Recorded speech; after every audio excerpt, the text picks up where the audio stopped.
I do it all the time, which is like why? Okay, yeah, yeah, for free to. Now it's not a conversation. It's like me just like doing a commercial, dude. I'm like, between my grandpa, both of my grandpas and my dad is like some of the most hardworking people I've ever seen, but they've always known how to treat people well. My grandpa is very generous. He would tip anyone, bro. Like he would tip people going into the parking garage, like at the kiosk. Like he'd give them a 20. Like seeing my grandpa and my dad work kind of gave me inspiration. And so I'm proud to say, yeah, I'm like a third generation, I guess, entrepreneur, but because they worked so hard, they were able to give me the opportunities that I have growing up. I was in middle school, high school, everyone was wearing Ruka, and that was like the coolest thing. They would do this like artist series.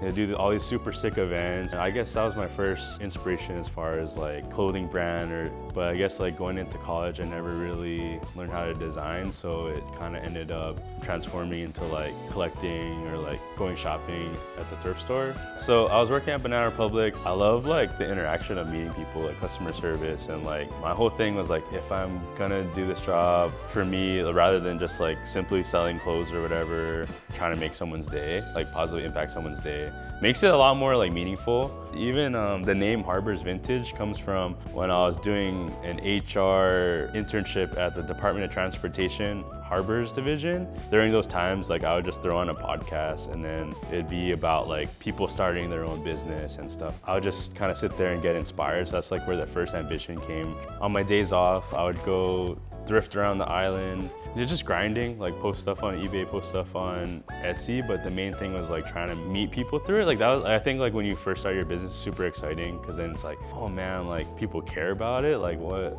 Or like it's super reassuring. So like I think there was this time where I think it's like a pair of like Guess denim shorts, someone wanted to buy it. I live in Kailua, right?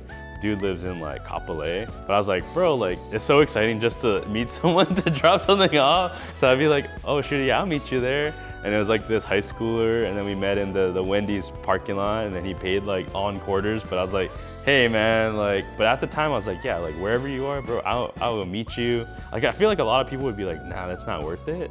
But then I was like, at the time I was like, no, like I think it's important, and like I love the interaction of meeting up, and like, yeah, I feel like people probably think I'm annoying low-key when I would meet up with them, because they'd be like, oh, give me my stuff and leave. But I would be like, oh, hey man, like, what are you about? Or like try to get to know them. But that was like the fun parts, but it was cool. I think that's just kind of how the approach that we kind of always had toward the customers. Like we want to create like a friend. But yeah, about a year and a half of selling and doing all those kind of meetups. Throughout that time, we would do the pop-ups. Shout out Allie at Ardent Fleet. She really put us on. And like, if you're a business, I highly recommend doing pop-ups to test out your product. And like, it's cool. It's like low risk, but then you get to kind of work out the kinks and make sure everything is like good. So we tried it out. We were selling stuff, and like, oh dude, that first day, like we sold like X amount, but I was like, oh man, like that's so exciting. Like people were stoked. And then I guess going to Japan and LA too, you see a lot of those kind of stores. I was like, oh man, like, you know, in Hawaii, there's nothing really exactly like that yet. There's like straight up thrifting, which I was doing, or there's like the high end, which is like Truist and like the consignment sneakers, which is cool, but there is no kind of like vintage clothing, or not even like secondhand or like streetwear stuff. We went to like the Chance the Rapper concert when he came by, and I was like, bro, like everyone in line, like they would probably rock the stuff that I was selling. So just like, it's like, oh man. And then we put on the poll like on Instagram, like, oh, you know, if we open a store, like would anyone come out? And then everyone said yes, and then it was kind of like this gradual, like small steps of like kind of growing the audience, and then realizing like, oh man, like let me try, see if we can do it. And then we ended up finding this 300 square foot, non-street facing second floor spot. But I was like, oh, this could work, like this is cool. Because we had looked around everywhere else, but everything was like way too expensive, or like they would just tell us no right away, like how I told you earlier, right?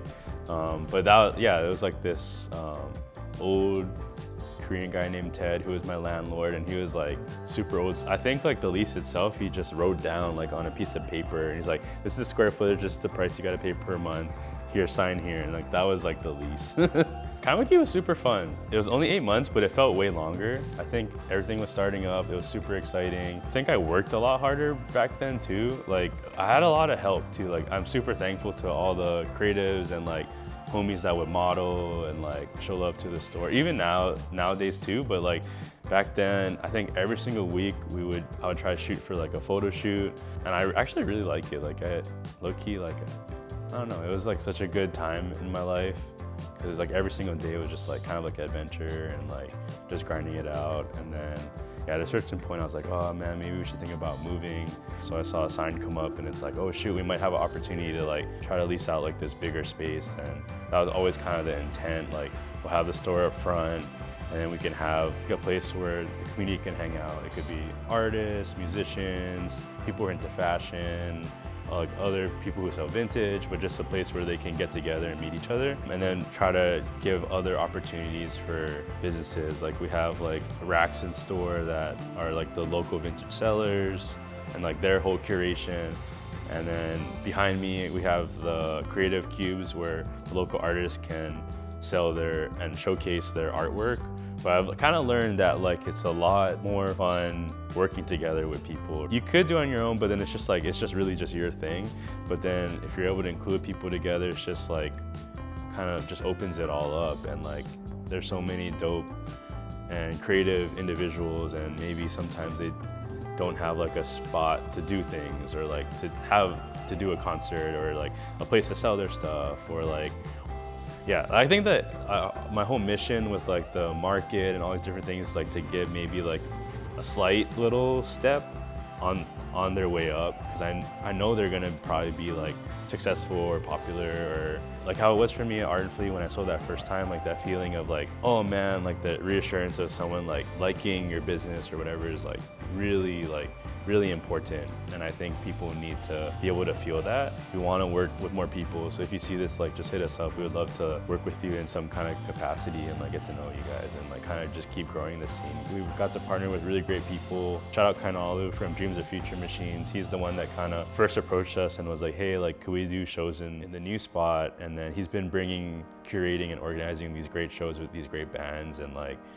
his whole thing was like, hey, it would be great if we could do all ages and be able to like inspire like these kids in high school and like get them excited about music. And I'm like, hell yeah, dude, that sounds awesome. Like, and even, yeah, like that's kind of how I feel too. Like if just like 1 or 2 people come to these events and is like stoked and like kind of spark something for them, then that's like definitely worth it. Yeah, it's been fun. It's been really cool to see like everything take place, and now it's like, okay, just try to support all the new people coming up. Like there's definitely big wins, but I'd say like cost of doing business is a lot harder now. So just being able to, we have a lot of overhead, which is good. Like, you know, like the team's bigger, we gotta be able to support, you know, like health insurance, like all the different insurances actually, and taxes, you know, so it's like all these things, but doing it correctly is good, but it's also really expensive to keep up sometimes. So, but it's still like definitely worth it. And we're in Waikiki as well, so it's been a lot harder to kind of like do business. Times kind of change on what like people like too, but then being able to have like this community spot is like just the main goal. So just try to keep this up and running, and then makes it, I guess, worth it. All the harder parts, yeah, it is definitely hard. I'd say now more than any other time. That's the other time we had good timing. Like we're coming up, and then even during COVID, like we're super thankful for our customers because people were just on their phones and stuff, so they were ordering all the time. So it didn't really hurt us too much during COVID. Actually, it kind of opened us up a lot more too. We grew a lot during COVID, but I'd say now, dude, I feel it, man. Like everyone's kind of like different priorities, and then like, I don't know, it's just overall, I think it's kind of a hard time for everyone. I don't know yeah, cost of anything here is like crazy, and like it's hard now and it gets super stressful, but I do have like a really good team. We were just talking about it like last week. It's like, oh shoot, like it's hard for everyone to get together, but then once you get together, it's like you have a solid team, and then you can start working on like creative projects together. So it's cool. I'm excited and like really thankful to have such a strong and like really good team. A lot of people will be like, oh, I don't want to do something because it's not perfect, I guess. Yeah, they'll have like certain doubts, but I'd say just like at least try. You can kind of learn from the outcome, and then a lot of stuff you kind of like learn along the way. Like I'm not incredibly creative, but just being able to collaborate and support like photographers, models, and then just try to treat them well and like work together well and like have their interests and like give them credit, and so you can kind of grow together, you know? That's like a super good way to do it, because I feel like a lot of people will be like, man, I can't do this because I don't know how, or I can't do this because I don't have the right resources. But it's like, man, like I'm thankful because I've made a lot of friends and then created like a great team now. But then, yeah, it's like, dude, people, ultimately, a lot of times people just want to do stuff. So it's like, just like work together, have fun. Yeah, that's like the super fun part. And then for customer retention, like if you're starting a business, like what can you do to make like go the extra mile for them and like make it memorable? And like, yeah, Nordstrom, I was weird. I would do this thing where I'd buy like juice and I'd keep it in like the store fridge, and then like if someone were like if I was like making maybe like a big sale or whatever, I'd be like, oh, do you want some like juice? And I just give them like I'll have my own money too, like, you know, like I don't know, just the little things, because there's a lot of people that like will go out of their way to come to the store, and like always still surprised. I'm like, damn, like appreciate that, and then try to remember who they are and like get to know them. Yeah. Oh, favorite just vintage thing? I think before is like vintage Stussy stuff, but low key, like I would say it's been hard, so I've sold my whole collection. So like just at this point, the experiences is like my favorite thing, which like sounds corny or whatever, but like it's like, ah, man, like it's, yeah, like because yeah, the clothes is cool, and then the other thing is like we love people being confident in like what they're wearing, so that was like always a fun part too.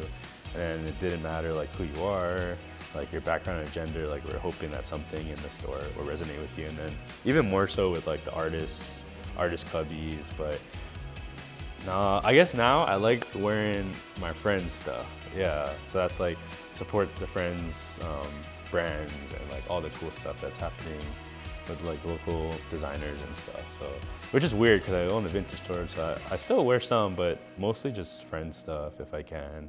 Low-key everything kind of has gone to the business. Like I hate to say it, like I know a lot of people have like big collections, but yeah, right now it's just like, oh man, just trying to keep building it. So I don't mind. Yeah, feel free to come by. 1269 South Britannia Street. We have a whole bunch of artist cubes. We have local vintage vendors. We have small space studios upstairs. And we're gonna have a couple of new tenants up there pretty soon too to check out.